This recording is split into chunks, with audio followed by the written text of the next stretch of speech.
So in the last class, we had discussed about ASP.NET website, and we saw a few. I created an empty website and I dragged and dropped a few controls, and we saw how to make a registration form.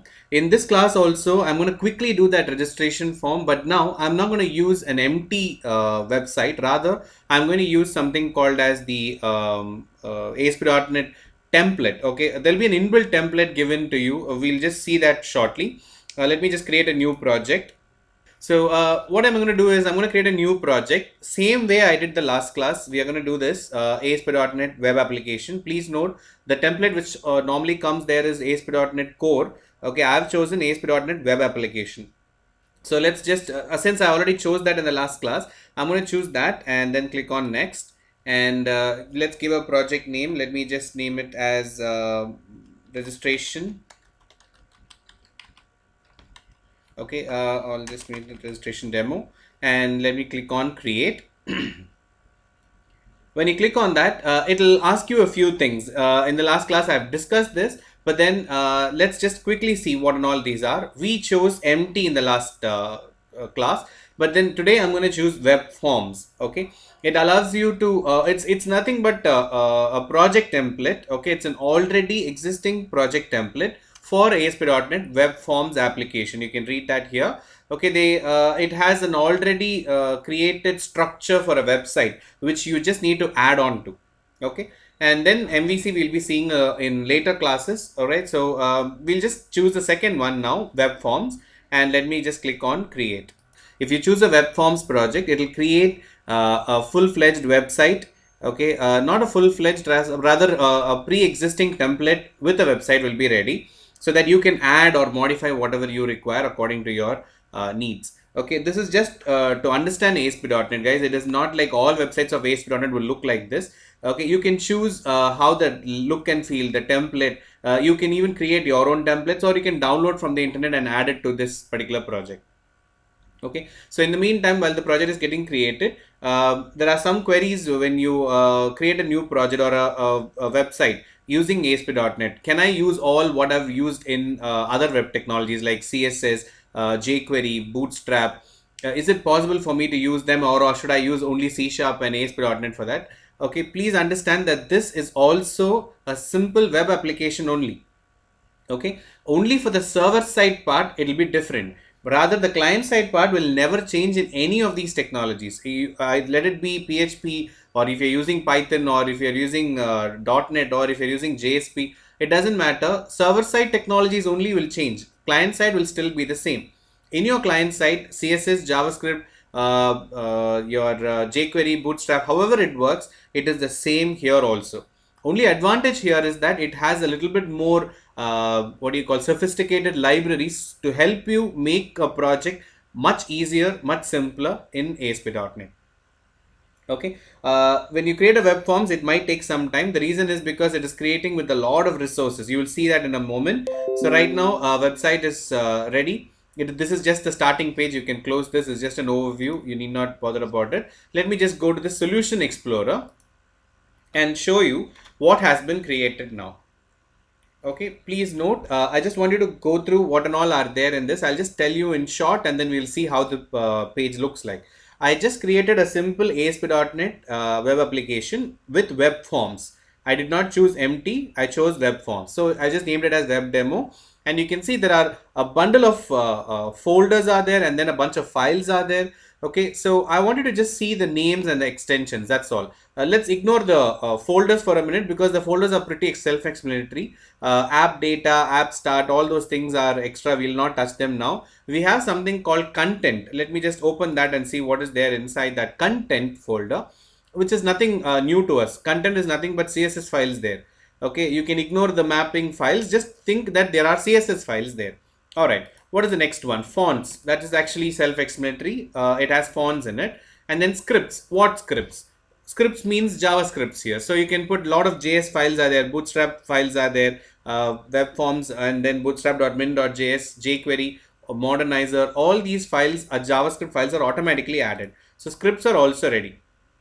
Apart from that, what are the other things we have? We have .config files. You have a config here, you have a config here, you have a config. So all these are configuration files which are helping your server understand how your website is configured. We will get into configurations later, but right now, whatever we already know, we'll just go through them. We have .aspx. There is an about.aspx, there is a contact.aspx, and I already told you like how we have in other technologies, whatever we have come across so far, the keyword you're looking for is index. If you have index.html or index.php or index.jsp, that will be the first file to be called automatically by your server, okay, without even you telling this is the file name to be called, which you already know. Now if you see, there is, apart from that word here you have one word called default. Default.aspx will be the first file to be called even if you do not pass a URL. For example, if this website is hosted in example.com, if I just call example.com, I'll get default.aspx. But if I wanted about.aspx, I have to call example.com/about.aspx. I hope you get the flow. Okay, that's it. Now, apart from those ASPX files, there's an icon, that is fav icon. You need not bother about it. Okay, this global.asax, all these things are configuration based files. We'll come across them later. And then you have something called site.master. We had discussed and we had used about this particular file in the last class, site.master, and there is one more master page called site.mobile.master. Okay, so these are automatically generated based on what you are going to see. Okay, so the master page will be having some set of things, and inside that you will be having the content. I'll be showing all these things shortly. Now, before we go across all these things, let me just run the project. Okay, you're not seeing anything in the design because I have not opened anything. It's just this project structure has been created. Let me just click on IIS Express and let me run this particular project. Okay, whenever you run a project, basically it is using IIS Express. Please understand that it means that it is not running an actual web server. A full-fledged IIS server is not running. Rather, it is running a development server. Okay, you can stop it at any time. You can see that here at the bottom of your screen. Okay, there is something called IIS Express. If I open that, you can see that there are view sites. This is the current application which is running right now, and you can see all the applications which are running, or you can exit it. It's entirely in your hands. Okay, so now let me just open that. Here, this is the page which was automatically created. So this is the web form site which you have created right now. I didn't write any lines of code, guys. I just created a project called web forms in ASP.NET, and I got this as the output. So you have a navbar here which has the application name. It has home page, it has about, this is the about page, this is the contact us page. Okay, so like that we have a simple website ready. At the bottom you have copyright 2020 MyASP.NET application. So basically, if I click on home, right now I'm in this screen. If I click on about, the navbar is still there. This copyright 2020 MyASP.NET application is still there. I hope by now you understand what it is. These are master page content, and what you see here is the child page or whatever page we are keeping on adding, like ASPX file. Again, contact, same. The navbar remains there. The copyright is still there. What is here inside alone will keep changing. Okay, so now let's go a little bit deeper into this and see how this project is structured. Let me stop the project. Okay, now let's see what we have understood is right or wrong. Okay, so first let me open site.master. Let me open that file, site.master. Please note that such a big code is coming up. Let's just ignore it and click on design. Okay, you will not see a proper or what you're expecting will not be there, but you'll just see a normal, like how we saw in the last class. Okay, you see something like this. Okay, if you see that there is a navbar here and there is something written here. So let me just go back to the source so that we can see where all these things are coming from. I have a master page. Okay, language is C#, and the code behind this master page is there in site.master.cs, just like an ASP.NET page. Only one difference is that please note this page will have only this page will have HTML, and you have HTML, you have head tag, you have body tag. Inside that you have a script. Okay, you have scripts are kept in script manager. I'll come to that later. And then you have your navbar. Okay, and inside your navbar you have the application name, home, about, etc., etc. Okay, and then if you see at the footer part, you have something else also. In the footer, you have copyright symbol, and then using a particular tag. Okay, I don't know how many of you remember this tag, less than percentage, percentage greater than. Okay, this is ASP.NET's way of printing whatever is there in the value. So in JSP, we have used less than percentage equal to. You can just put that here and say datetime dot now dot year. So the current year will be printed every time you run this program. So it will show current year, copyright, and your ASP.NET application, whatever you want to keep it. Okay, this is the footer. Now here you see the main content. Okay, this is empty because this will be filled by some other file, some other ASPX file. Right now I am in site.master, which has only this content. Now I am only going to open about us page so that it's easier to understand. I'm going to open about.aspx. Okay, I wanted to see the code, what is written in about.aspx. In about.aspx, there is no HTML tag, there is no slash HTML, there is no head, there is no body, nothing. Okay, only thing which is there is the first one, directive. Second one is ASP colon content, body content. Content placeholder ID is equal to main content. Okay, I wanted to just see how the link goes. Alright, so here you have site.master. In site.master, there is a panel, okay, a content placeholder. There is a placeholder. Now, look, what are the placeholders ID? The ID of the placeholder is main content. So what I am going to do is in about.aspx, whatever is there in this content part, this is not content placeholder, this is just content. This is content placeholder. Okay. So I am going to fill this content where in this content placeholder ID called main content. That's all. And where is the master page file? The master page file is site.master. As simple as that. So what am I writing inside this? I've only written a few things. Title, your application description, use this area to provide additional information. That's all we have mentioned. So when you run the program, please note in the site.master or when I'm running about.aspx, all we are seeing is the title of the project. Okay. So you just put about is the title. Please note it is mentioned here as title is equal to about. So say title is printed here about, and then a dot is kept, and then you have your application description page. Then use this area to provide additional information. Only these three lines are there in this particular file. Okay. And what about this and this? These are coming from your master page. So if you run the page, you can see that there will be HTML, everything will be there, but it is considered as one page now. It comes back to you as one page, but you know for a fact that it is master page and then about.aspx page. So this is one, and let's just move on. Okay, let's open one more page which is there in that it's contact.aspx. So let me just open contact.aspx. Same logic. Okay, inside that content, whatever you have written will come as it is. All right, the master page content will be still there. That's it. It's very simple. Now, if you notice here, all your controls are already enabled with Bootstrap. Okay, let me tell you how it is working. So here, let me come into the head part.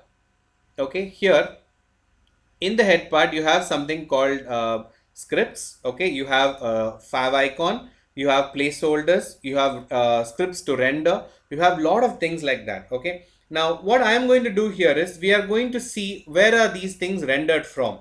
Okay, the link is happening from bundles. So let me just go to scripts. Okay, all these are automatically added here using different inbuilt functions. Okay, these are all inbuilt functions which will invoke whatever is required. Okay, please note here all the CSS is referred from web options bundle reference. Okay, you need not remember all these things, guys. I'm just telling this because it is already added to your project via these lines of code, which means your project anywhere. For example, in site.master, they have added the link for Bootstrap as well as jQuery and whatever you want to add. You just need to add it in site.master. Once you have added in the site.master, you can access it anywhere you want. So now if I go to contact.aspx or about, let's keep about, it's a simpler page. You see this about.aspx, there's nothing here. Okay, so now what if I would like to apply Bootstrap here in this particular place? Is it possible? Yes, we can do that. Let me just try to put class is equal to, okay, I can type whatever I want here. I can just put text. Okay, let me just say text hyphen primary, something like that. I don't know which bootstrap are they following. If it's 4, this should work.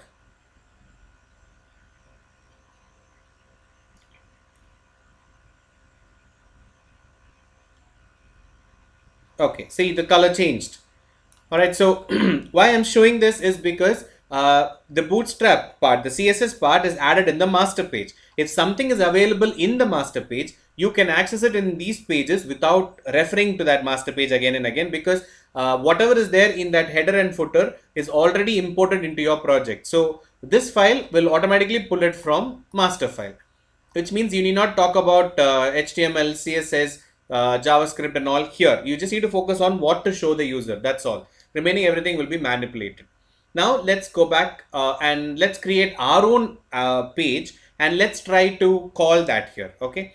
So let me go back to Solution Explorer, and let me say that I want to add another form apart from this home page, which is I think I stopped it. Okay.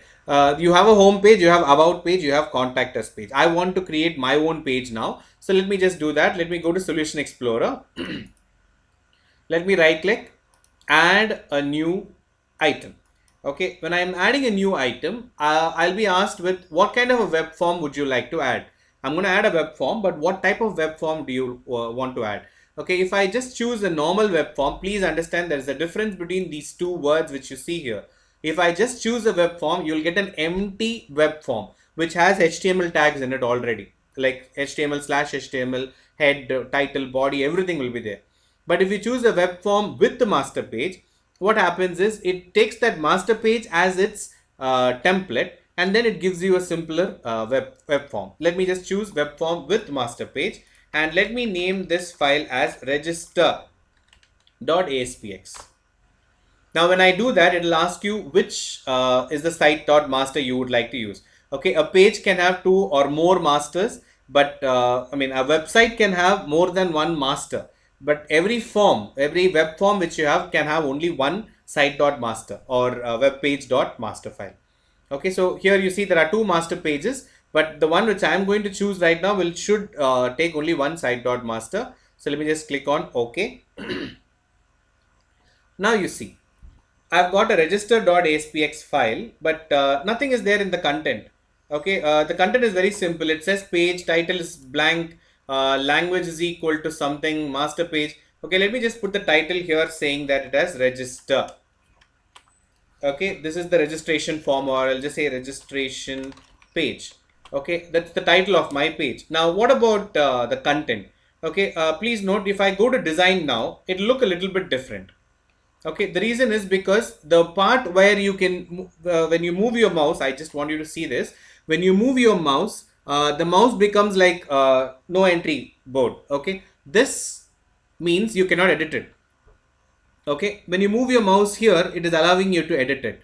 When I move my mouse above it, again, I'm not able to edit it. The reason is the place where it is not allowing you to edit is actually inside the master page. It is not in this page. This page is only this much, where the cursor is blinking, where you see the word as main content. Only that page is available for you to edit. Here you can edit.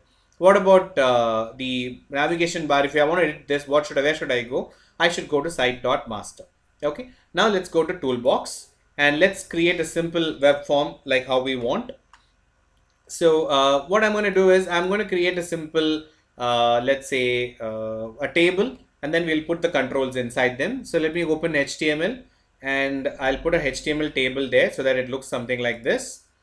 Okay, and now let me go into one by one. I'll just choose the first, I'll just say enter your name. You can ignore what is happening there. Okay, right now, maybe if you want, you can put here in the design, you can even add div container, something like that.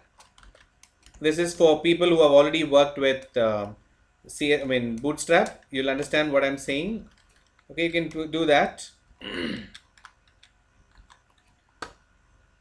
It's always better to know HTML if you're working with a web technology. Okay, it doesn't matter which technology it is. All right, so okay, Now let me continue. I put enter your name, and then in the next page I need a text box, so I can just put a text box there. Like this, I can even drag and drop, or you can even type it out there. Okay, you need not even go to the design, you can do everything in the code part itself. For example, here, let me do it. I'm going to delete this last td. I just want two columns.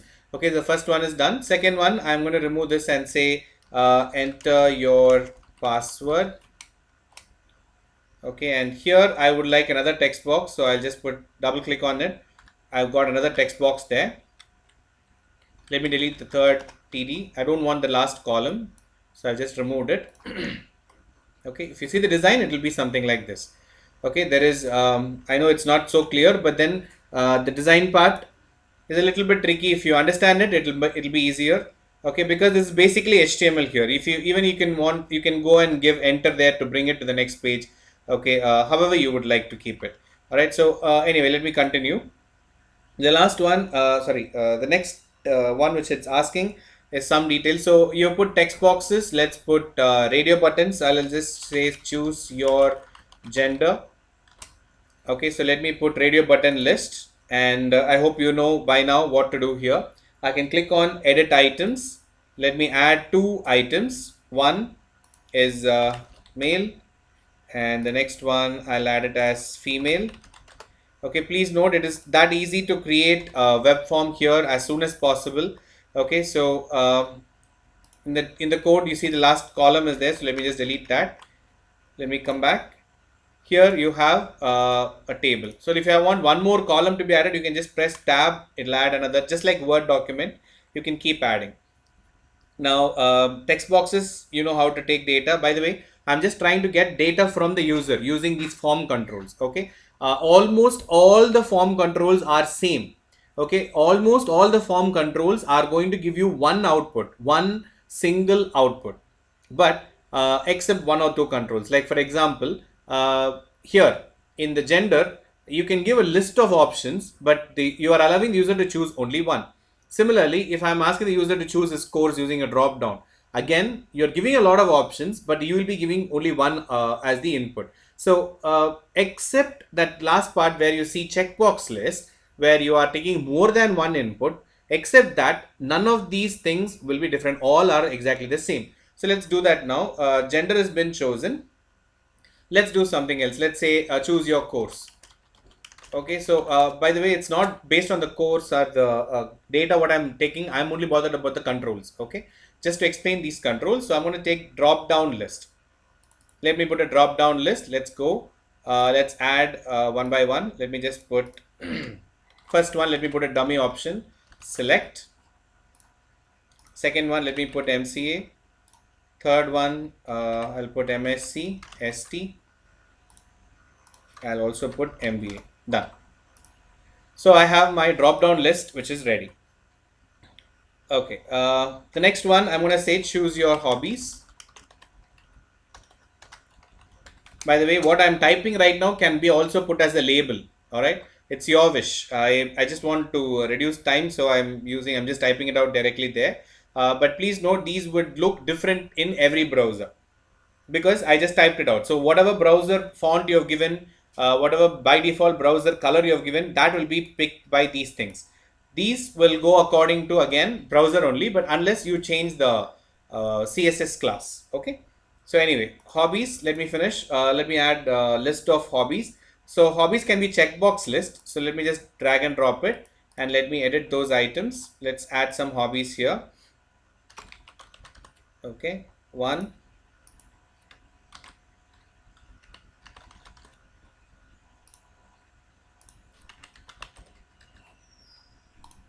Okay, fine. So we have just added a few hobbies also. Now, now you see that all these are some of the ways in which you can take an input from the user. There are more ways. Okay, maybe you would have used, let's say, a file upload, which I want to take separately. That's why I told you last class itself. I'm not going to use that. Okay, so that is one. What are the other ways in which you can take input? It might be, you can say that I've taken input as email, mobile. Okay, whatever it is a text box. So it's going to come across these two only. So I'm just going to show you what are the different types available of text modes available here, but remaining everything is still the same, right? So I'm going to leave it as it is. Let me just put one button. Okay, so these are my controls. Now let's change them or do the properties for these controls.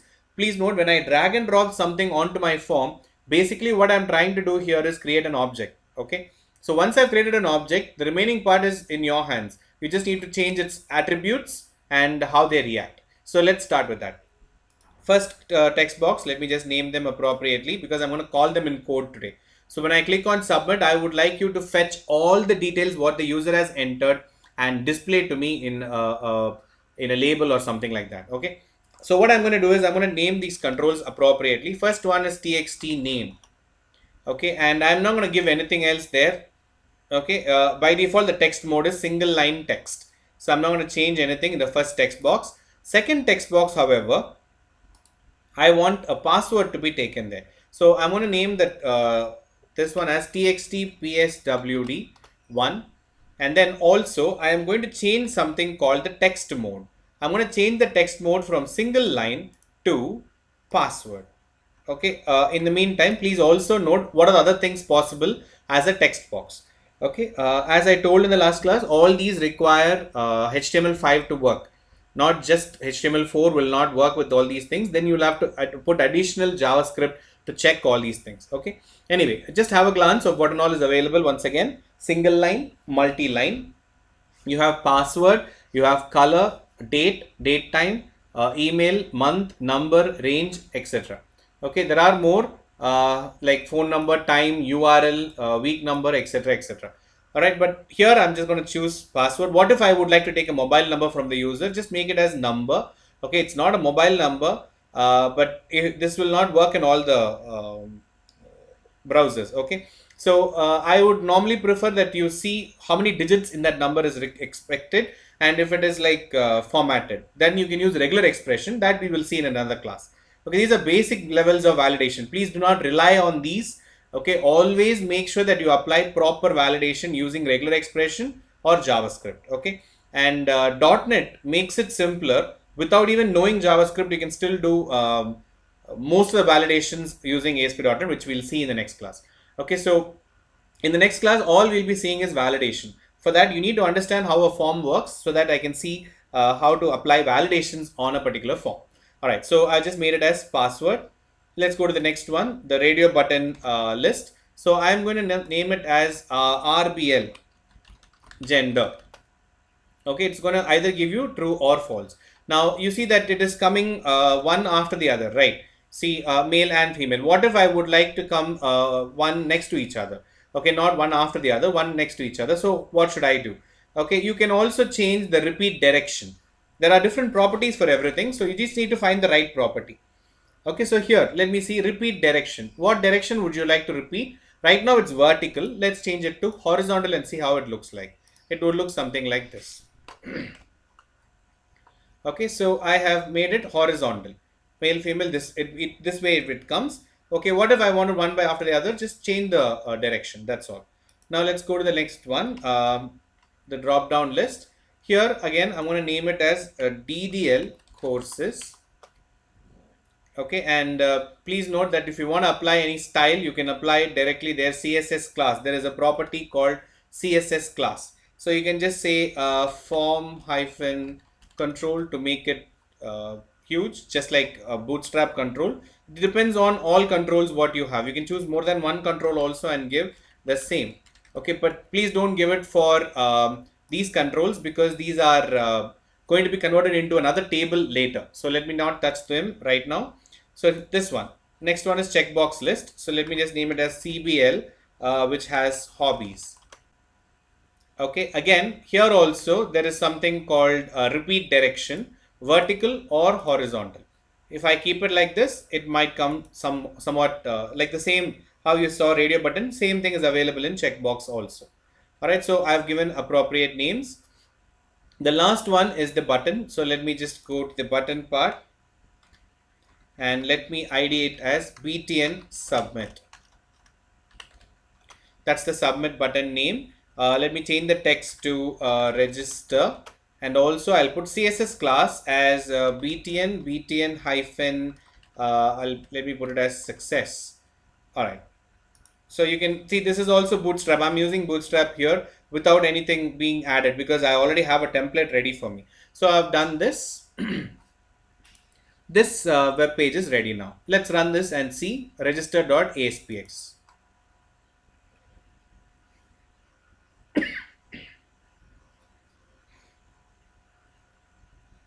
Please note that since I clicked on register.aspx and then clicked on play, that page is getting opened up right now. Okay, let's check how the page comes out.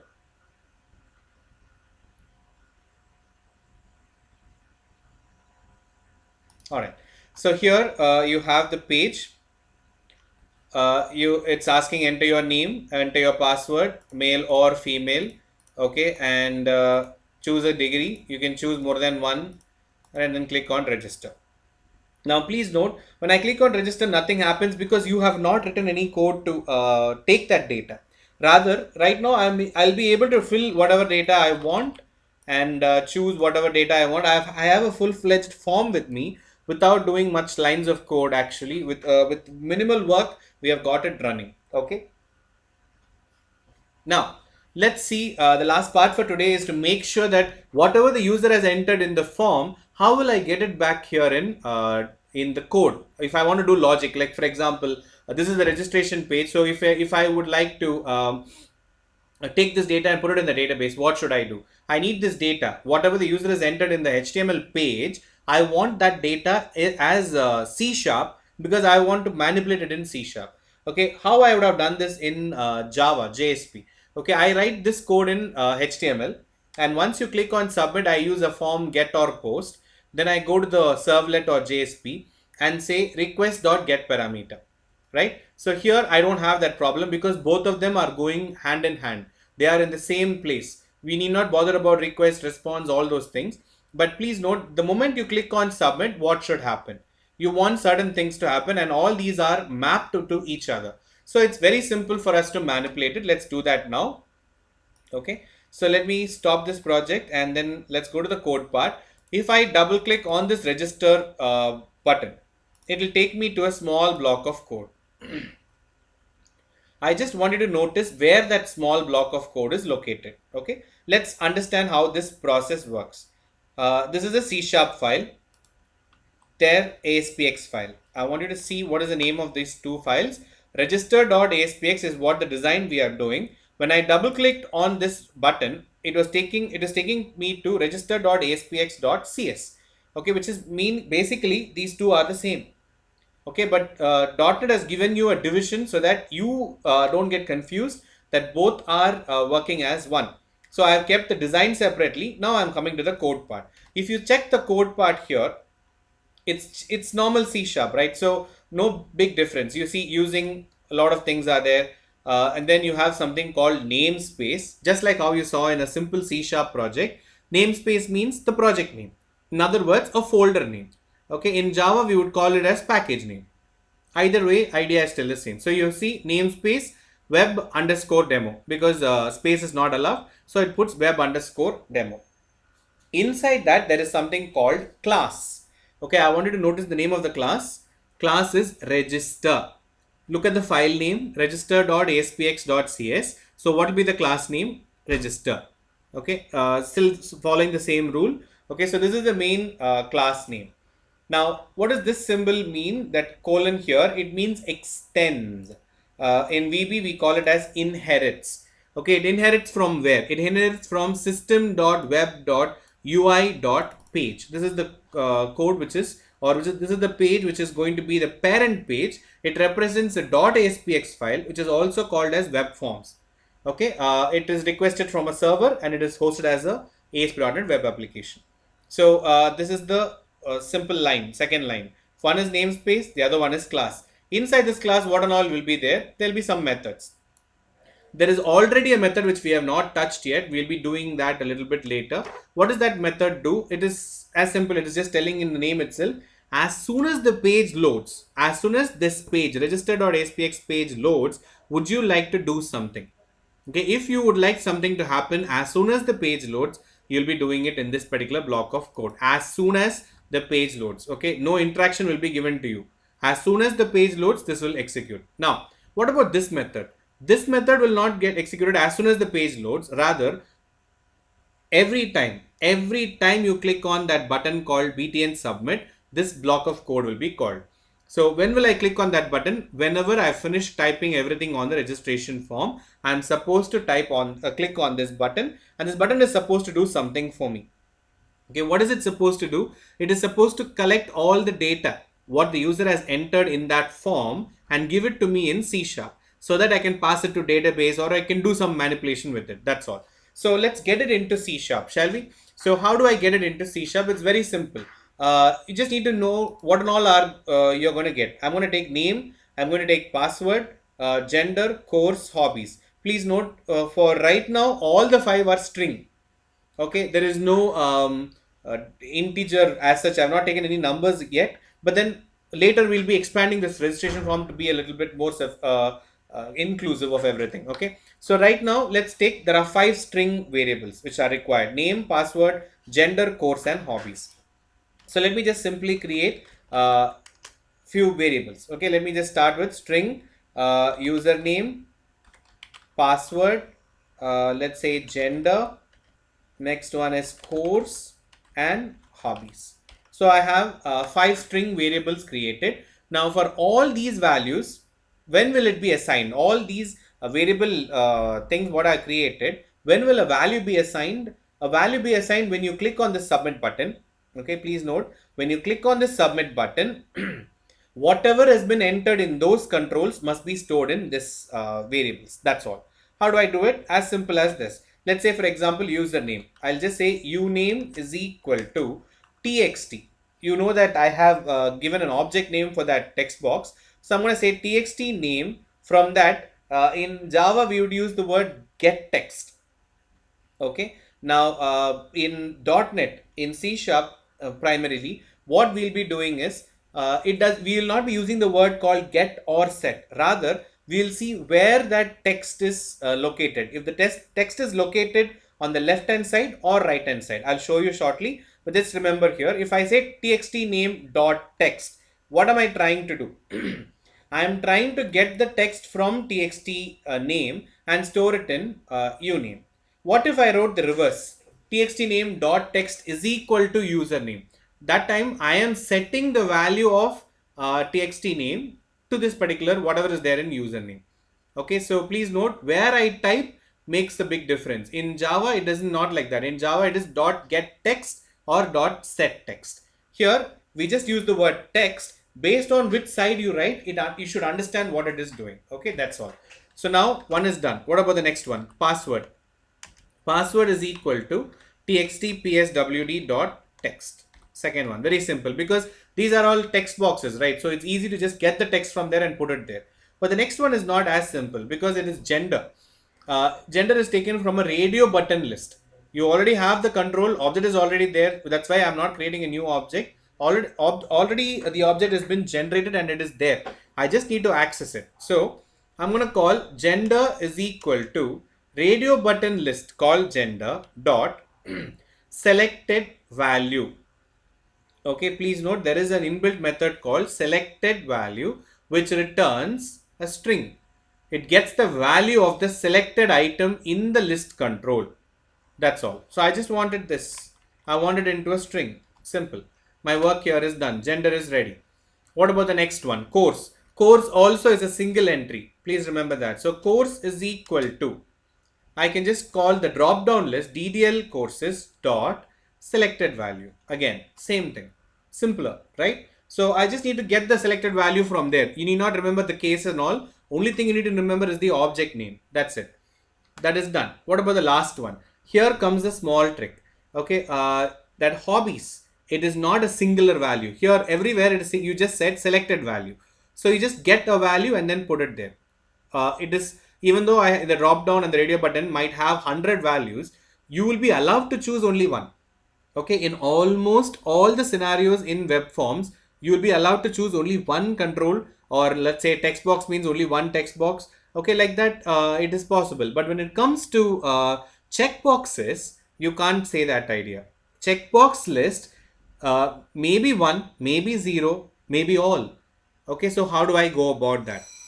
Okay, in that case, all you need to do is to make sure that you understand that checkbox list is like an array.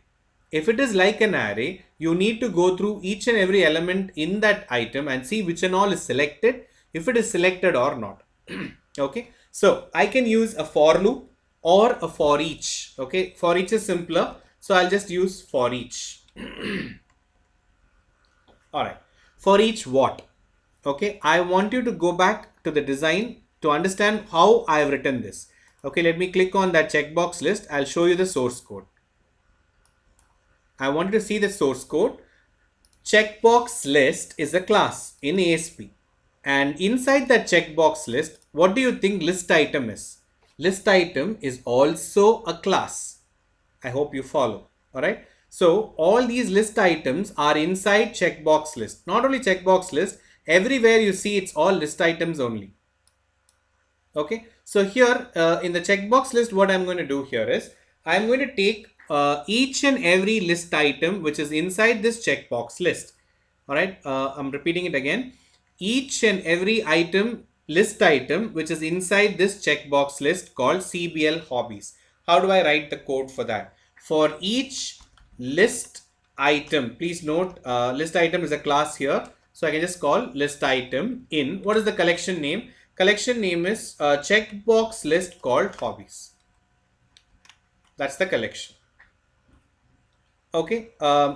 You have just given object name, but what are the items in that? We have not told. So I'll just say dot items. That will be a collection of list items. Okay. I hope till this is clear. I'm repeating it again. Checkbox list is nothing but a list of list items. Okay. So what I am trying to tell is for each list item inside this CBL hobbies dot items, I wanted to bring each and everything. Okay, let me just write it so that it will be a little bit more clear. If that item, please note I'm going through each and every control there. Now, if that item dot is, or sorry, selected, just the word selected, what does it mean? It means that if the item is selected, I need the word what the user has entered, what the checkbox says. Okay, and then I can concatenate that to this hobbies. So I'm going to say hobbies plus is equal to, okay, I'm just going to say CBL, or let's call that item individual item, right? Item dot value, and I'll just concatenate that with a small space. All right. And by now you would have realized what this error means. This error just says that you have not initialized hobbies before. So let me just write it here is equal to double quote. Now that error would have been gone. Now you see that all these values what you have entered, I have taken it. Okay. Now let me repeat again what this for each does. Let's say that I am running the project. Okay, right now I'm not going to submit the page. I just want to show you how this code works. Okay, so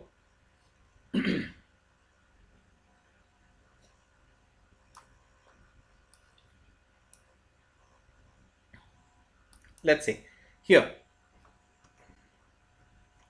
there is 4 checkbox list, okay, items there. Let me just choose swimming and singing. Let's choose 2 things. How will I know only those 2 you have selected or not, or whether you have selected everything or not? What am I doing in the code? Just see the code. For each item in CBL hobbies dot items, which means this is entire thing is right now showing as 4 controls, but you know that in the design it is just 1 control. Okay, it is coming back to you as 4 controls in the design in HTML, but when you created this, it was 1 control. So in that control, you have added 4 items, right? So I'm saying for each item in that CBL hobbies checkbox list, what am I trying to do inside that? Which means I'm going through each and everything.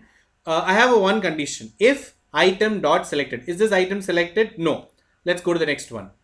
Okay, please note it is not doing anything in the else part. If the item is selected, then go to hobbies and concatenate that with the item value. What is the value here? Swimming. Swimming will be added, and obviously I put a space also because after swimming I need a space so that the next value can be added.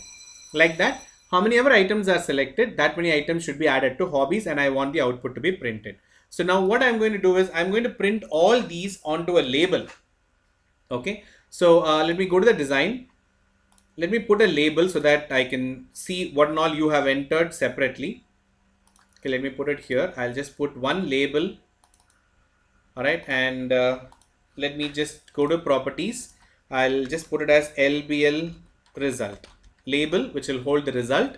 And CSS class, let me just give a little bit more. Let me just give, okay, this is enough. So you know that the text would be there. Let me just remove that text called label, otherwise the word label will come. Now nothing will come because only the ID is visible here. Now let me go back to code, and here I am going to call that LBL result dot text. Now please note I am setting a text on the label. So which side of the part I'm writing here, I was getting the text out of a text box, so it is on the right hand side. But right now I am setting a text, so it's on the left hand side. So LBL result dot text is equal to, what and all do you want? Okay, so I would like you to print the name. Sorry, I think you put it as uname. Username, and then I'm going to put /n. Okay, I'm going to keep adding all these things. So let's say password, and then I'm going to put /n. Like this, I'm just going to print it just so that I can see everything. Okay, then I'm going to say gender /n, and then course /n. Last one is hobbies /n. Okay, I've just printed everything in one line. I also put /n. If it works, it should come in the next lines. Let me just run this and see. And please note, all this part of the code will be only called when you click on submit. So let me run the project.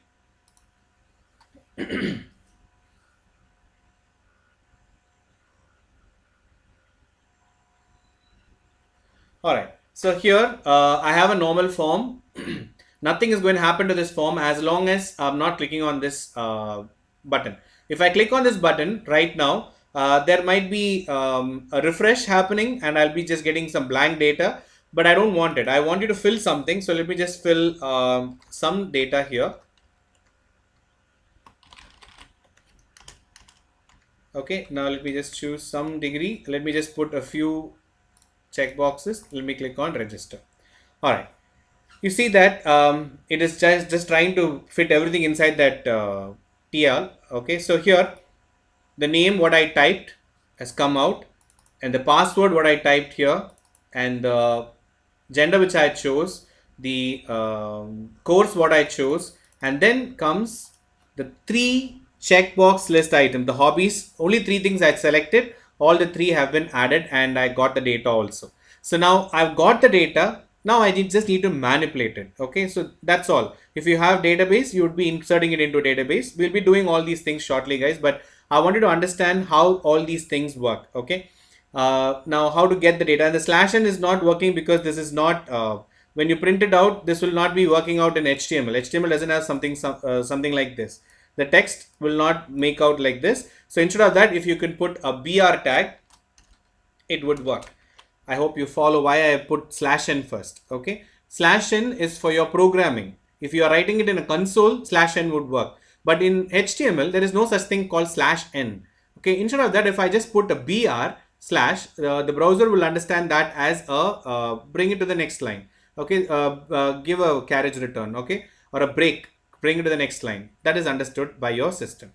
We'll stop. I hope you have understood what I've shown you today.